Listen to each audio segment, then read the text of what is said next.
Bonjour à tous et bienvenue sur ma chaîne YouTube. Alors aujourd'hui nous allons parler de condiments japonais, le menma. Alors ce sont des pousses de bambou marinées qui ont énormément de goût. Vous pouvez tout à fait les consommer tels quels, par exemple dans vos bento, mais on les utilisera plus spécialement pour apporter un goût supplémentaire à certaines préparations, par exemple dans vos ramen. Et c'est vraiment délicieux et très simple à faire, vous allez voir. Et sinon pour la recette, c'est tout de suite.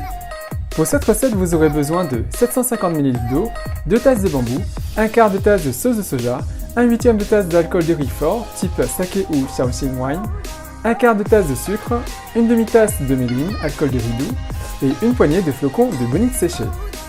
Alors ici j'utilise de l'alcool de riz Shaoxing wine car je préfère un goût prononcé. La couleur est ambrée et c'est celui de gauche. Le méline, quant à lui, est celui de droite et c'est un alcool de riz mais qui est une version douce. Mais bien sûr, si vous n'avez pas d'alcool de riz fort, vous pouvez tout à fait mettre que du méline, mais le goût de la marinade sera moins prononcé. Concernant la bonite séchée, je vais la placer dans un sachet pour bouillon ou pour thé. Ça permettra de l'enlever plus facilement après cuisson.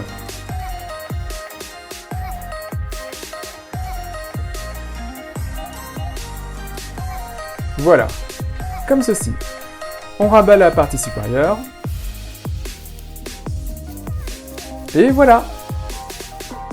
Votre sachet de bonite séchée est prêt. Maintenant, on va rincer notre bambou. Dans tous les cas, que vous utilisez du bambou frais ou en conserve ou surgelé, rincez le bambou, notamment si c'est en conserve pour rincer le liquide de conservation. Moi, ici, j'utilise des pousses de bambou surgelées, pré-tranchées. Donc, on rince. Et voilà, notre bambou est prêt à être utilisé. Prenez maintenant une casserole. On y déverse l'eau, la sauce de soja, l'alcool de riz fort, le méline, le sucre. On y ajoute enfin le bambou et on va porter le feu à feu fort. Dès que la préparation bout, on ajoute le sachet de bonite séchée et on va laisser réduire pendant une demi-heure. Faites attention, comme ça bout, ça peut déborder. La préparation va réduire de moitié et le bouillon va se concentrer en goût. Au bout d'une demi-heure, on enlève le sachet de bonite séchée et vous voyez, on enlève tout en un seul coup très facilement. Alors que si vous ne mettez pas en sachet, vous en aurez plein partout dans votre préparation. J'utilise ici dans cette recette de la bonite séchée, mais pour ceux qui ne mangent pas de viande, pour la version vegan, vous pouvez tout à fait ne pas mettre de bonite séchée, c'est facultatif.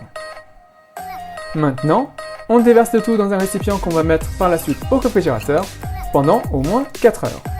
Le mieux bien sûr c'est de laisser mariner toute une nuit. Et voilà!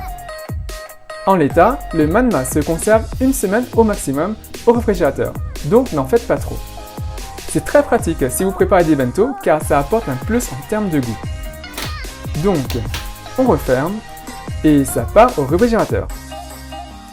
Et voilà le résultat après avoir laissé mariner toute une nuit. Et maintenant, passons à la dégustation.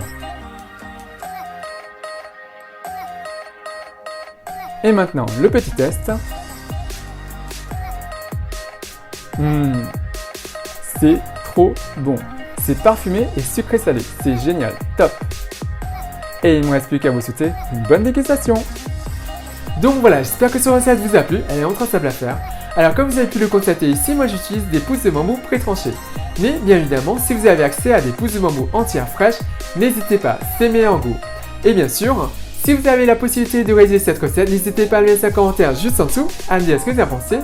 Et comme d'habitude, si vous avez apprécié cette recette, si vous avez apprécié cette vidéo, n'hésitez pas à faire un big thumbs up, à liker la vidéo, à la partager autour de vous, à vous abonner à ma chaîne YouTube, à me suivre sur les comptes Twitter, Instagram et Facebook. Et moi je vous dis à très bientôt. Bye!